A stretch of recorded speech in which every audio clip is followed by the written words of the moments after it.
I never thought the day would come when my own daughter would look at me as if I were a burden. But the moment I told her I had lost everything, she didn't blink, she just walked away. It started 6 months ago, on a rainy Tuesday afternoon. I had spent most of my life building a business from scratch, a small hardware chain that turned into a regional success. By the time I was 65, I had amassed enough to retire comfortably, help my daughter buy her first home, and even set up a trust for her children. I thought I'd done everything right. But fortunes can vanish faster than they're made. The crash came like a thunderclap. A business partner I trusted ran off with the funds. Legal fees drained the rest. By the time I realized what had happened, I was standing in an empty house I could no longer afford, holding a letter from the bank. And the worst part? I still hadn't told Emily. Emily, my only child, had always had a taste for luxury. She liked the finer things: designer handbags, spa weekends, high-end cars. Her husband, Craig, had a decent job, but they relied heavily on my financial support. When I called her to tell her the truth, I expected shock, maybe even a little panic. But I didn't expect indifference. "You lost the money," she said over the phone, her voice cold. "What does that mean?" "It means I might have to stay with you and the kids for a while, just until I figure things out." There was silence. Then, "That's not really going to work for us, Mom. We're already stretched thin, and Craig's not comfortable with that." I remember gripping the receiver, stunned. "Emily, I helped you buy your house." "That was years ago," she replied. "Things are different now." And just like that, the call ended. I spent that night in a motel room, trying not to cry. The next morning, I put my few belongings in storage and checked into a senior shelter on the other side of town. I told no one, not even my friends from the club. Pride is a strange thing, you carry it like armor until it turns to weight. But Emily didn't call. Not once. Days turned into weeks. I sent a few messages, asked how the kids were. Short replies came back, but never once did she ask if I was okay. I learned to get by. The shelter had volunteers, kind people with warm smiles and hot meals. I spent my afternoons reading in the library, scribbling thoughts in a worn notebook. I missed my old life. I missed Sunday dinners with the grandkids. I missed Emily's laugh, the one she had when she was little and ran through the backyard with skin knees and wild curls. But I never stopped watching. You see, before everything fell apart, I made one move Emily didn't know about. I sold my company's last remaining property, a warehouse in an up-and-coming neighborhood, and quietly bought 3 small townhomes under a private LLC. The paperwork was stored in a deposit box. The deed, under a name no one would recognize. I told myself it was for emergencies. But deep down, I knew the truth. I didn't trust anyone, not even my own daughter, with what was left of my legacy. That was the secret I held. And I waited, not out of vengeance, but out of heartbreak. One afternoon in the shelter garden, I overheard a woman crying. Her name was Linda, a quiet, soft-spoken woman in her 70s who had recently been evicted. Her son had moved her out to renovate his home and then stopped answering her calls. I sat beside her. We didn't speak at first, just shared silence, like 2 survivors of a war no one else could see. "I raised him alone," she whispered. "Worked 2 jobs. He said I was being dramatic." I reached for her hand. "You're not dramatic," I said. "You're heartbroken." She looked at me, then really looked. "And you?" I nodded. "Same storm, different boat." That night, I opened my notebook and wrote down a new plan. I wasn't going to die with secrets and bitterness in my heart. If I had one last gift to give this world, it would be to those who had been forgotten, like me, like Linda. I started meeting with a lawyer in secret, using the free clinic service for seniors. I had all the deeds transferred into a trust, not for Emily, but for people like Linda. People whose children had turned their backs when their hands were empty. Each home would be a safe haven for one abandoned elder, free of rent, with dignity. It was the quietest revenge, not against Emily, but against the cruelty that seems to grow in the hearts of the entitled. Months passed. Then, one cold December morning, I got a call. It was Emily. "Mom." I hadn't heard her voice in so long. I thought it was a memory. "Emily." Her voice shook. "Craig. He left. Took everything. I don't know what to do. I can't afford the house. I think I made a mistake." There it was. Not quite an apology, but desperation. I closed my eyes. "I'm sorry to hear that, honey. I was wrong," she whispered. "Can I come stay with you?" I looked around my tiny shelter room. A folded blanket, a metal cot, a half-empty cup of tea. "No." I said gently. You can't. There was silence on the line. What? What? I thought about all the nights I cried alone. All the mornings I woke up hoping for a call. And all the others like Linda who had no one. I don't live there anymore, I said. But maybe one day you'll understand. I hung up the phone and stepped outside into the winter air. Snow was falling. Soft. Forgiving. I walked to one of the homes I now quietly managed where Linda was waiting with hot tea and 2 chairs on the porch. And I smiled. I didn't sleep that night. I sat in the stiff armchair beside the window, watching the streetlight flicker over the front lawn of the retirement home.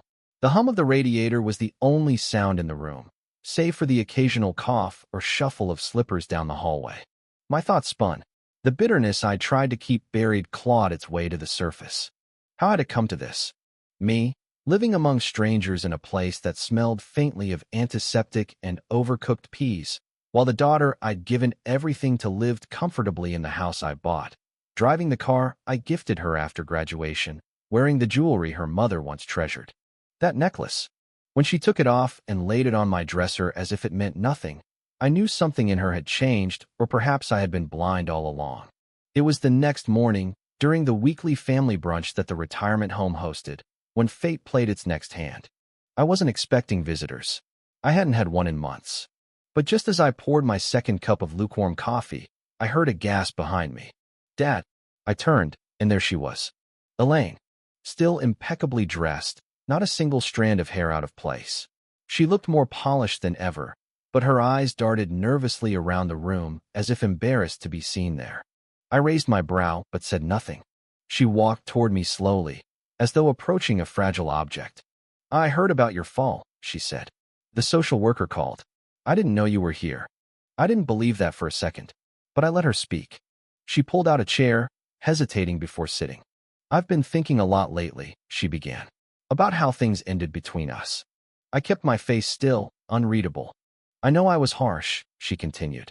I know you felt abandoned. But I was scared. Losing the house, the security, it shook me. And then you just gave up. I didn't give up, I said calmly. I protected you. She frowned. Protected me? I leaned forward. You think you know everything, Elaine. But the truth is, I never told you the full story. Her expression changed confusion, interest, wariness. I took a slow sip of my coffee, then began. When your mother passed, I was drowning in grief. But I also discovered something else, a set of letters. She'd written them to me, years before, but never sent them. In them, she spoke of a small property overseas that her grandmother left her. I never knew about it. Elaine blinked. A property? In Italy, I said. A vineyard. Small. Remote. But still operating. She never spoke of it because she wanted to keep something separate, a place for peace. She said, if life ever became too heavy. Elaine stared. Why didn't you tell me this? Because when you left, when you looked at me with disgust in your eyes, I needed to see what mattered most to you. The truth is, I sold most of what we had here to preserve what she left us. I planned to retire there, quietly. Alone, if necessary. Elaine swallowed hard. So you're not broke? I'm not wealthy either, I said. But I'm not destitute. The choice was never about money. It was about trust. And you broke mine. She looked down, twisting her hands in her lap. The silence between us was heavy. I didn't come here for money, she said after a moment. I came because I miss you. I've made mistakes, I know that. But you're still my father. I searched her eyes, looking for sincerity. I buried a lot of pain, Elaine. Watching you walk away like that, it nearly killed me. Tears filled her eyes. I was selfish. I didn't want to see the truth. I only saw what I thought I lost, not what we still had. Just then, a nurse passed by and smiled. It's good to see family back together. Elaine forced a small smile, then turned back to me. I don't expect you to forgive me overnight. But can I visit again? Can we talk more? I looked out the window. For a long time, I said nothing. Finally, I nodded. You can visit, I said. But this time, you listen. Not just to my words, but to the life your mother and I tried to give you.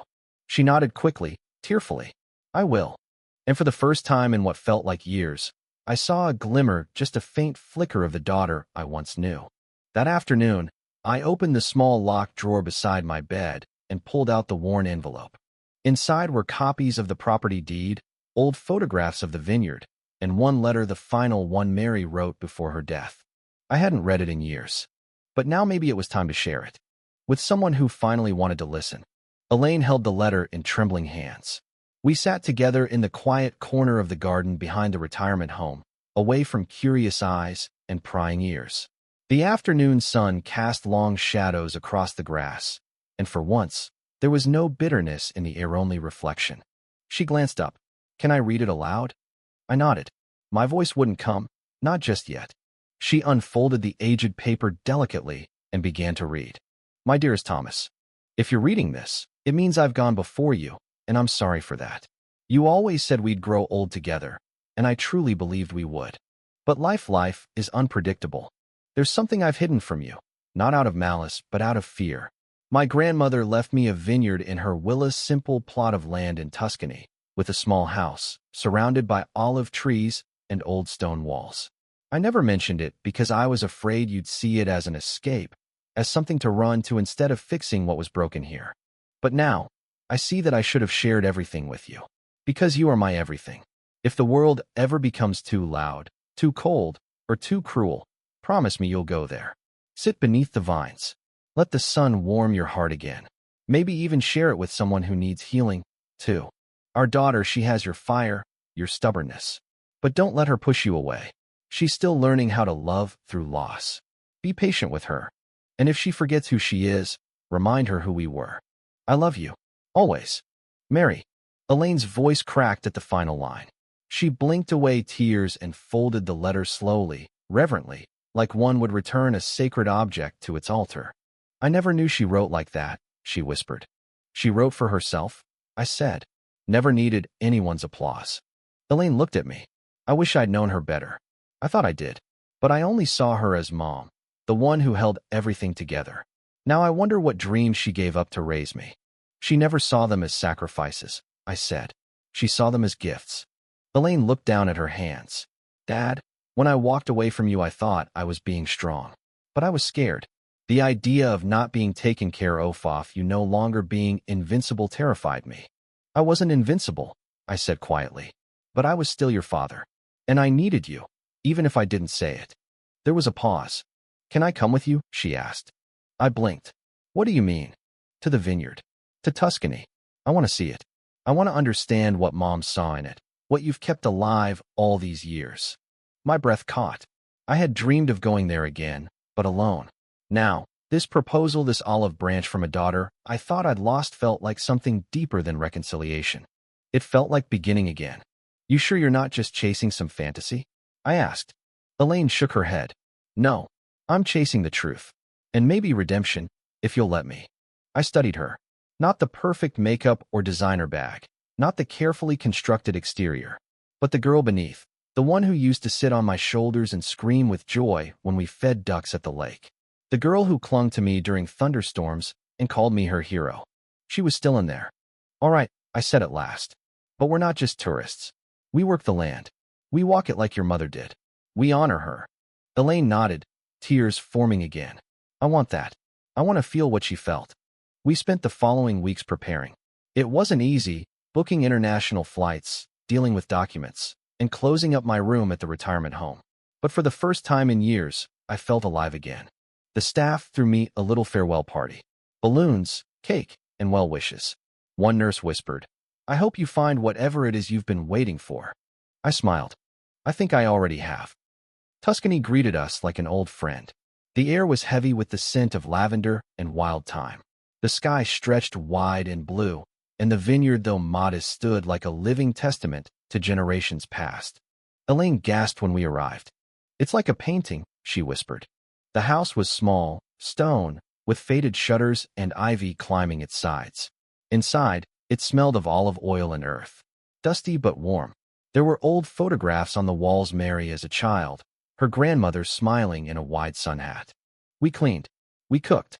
We walked the rows of vines in silence sometimes, just breathing, just being. One evening, we sat under the stars with 2 glasses of local wine. Elaine turned to me. "I thought life was about success, about never falling behind. But now I think it's about remembering. Remembering where we come from, and who stood by us when things fell apart." I nodded. "And sometimes," I said, "it's about returning to what you once forgot to cherish." She took my hand. Thank you for not slamming the door on me forever. I chuckled. I wanted to. Plenty of times. I would have deserved it. But forgiveness isn't about deserving, I said. It's about choosing love over pride. She was silent for a long moment. Then, quietly, she said, I think I'm finally ready to carry what Mom left behind. Not just the vineyard, but her spirit, her hope. We stayed there for weeks. No emails, no news, just sun and soil and slow healing. And when it came time to leave, Elaine made a proposal. Let's reopen the house, turn it into a retreat. For people like us lost, grieving, trying to find their way back. I smiled. That is exactly what your mother would have wanted. Mara stood at her office window, watching the city lights flicker like fireflies trapped in glass. Despite her success, the loneliness clung to her like the humidity in the summer air. The silence in her apartment was never comforting, only accusatory. It echoed questions she had long buried beneath spreadsheets and conference calls. That night, she finally opened the last letter her father had mailed weeks ago. Mara, I don't blame you for being angry, but I miss you. I hope you're well. Just know that you are always in my heart, even if I am not in yours. There was no manipulation in his words.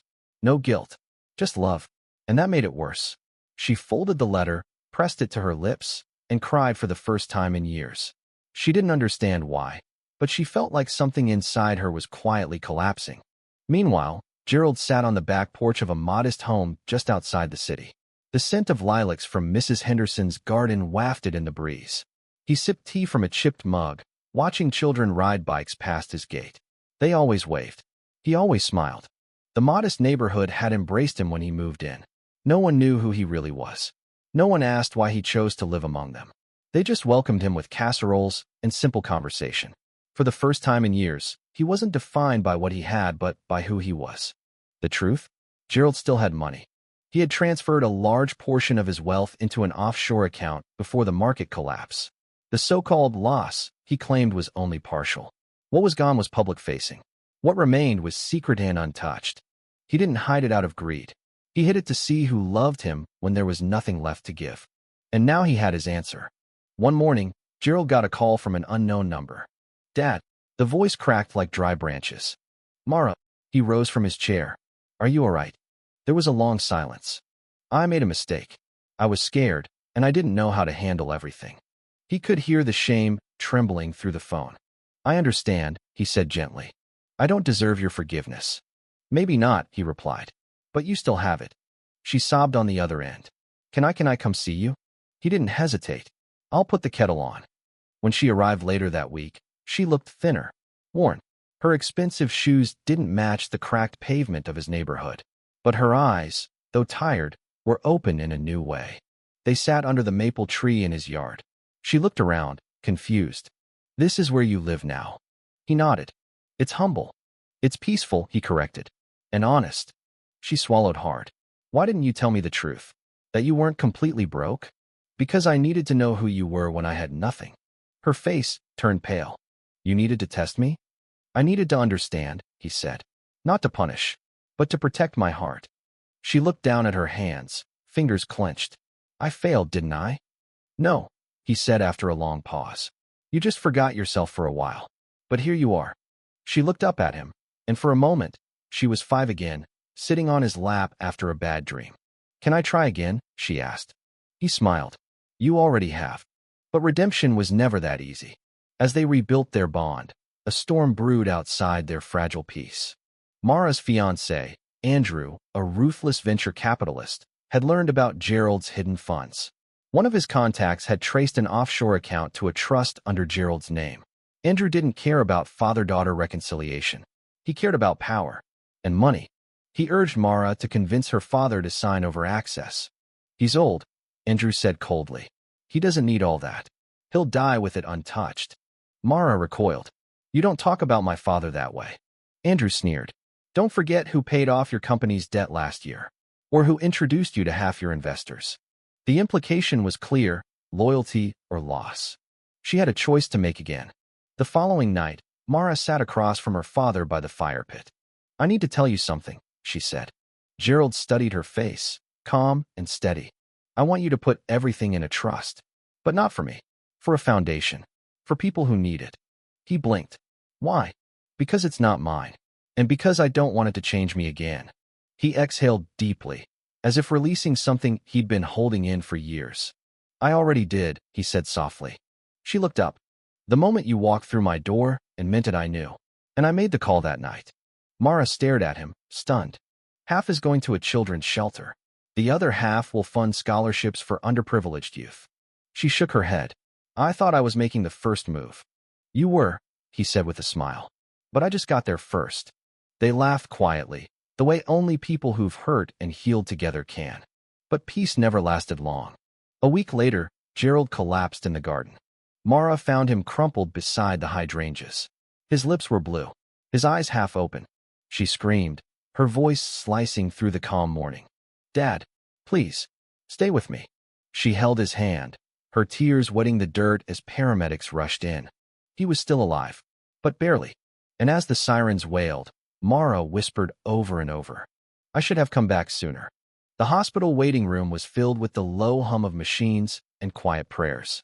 Mara sat hunched over, her head in her hands, her designer jacket crumpled in her lap. The pristine tiles under her feet felt colder than she remembered. She had once walked through places like this without blinking meetings, mergers, emergencies.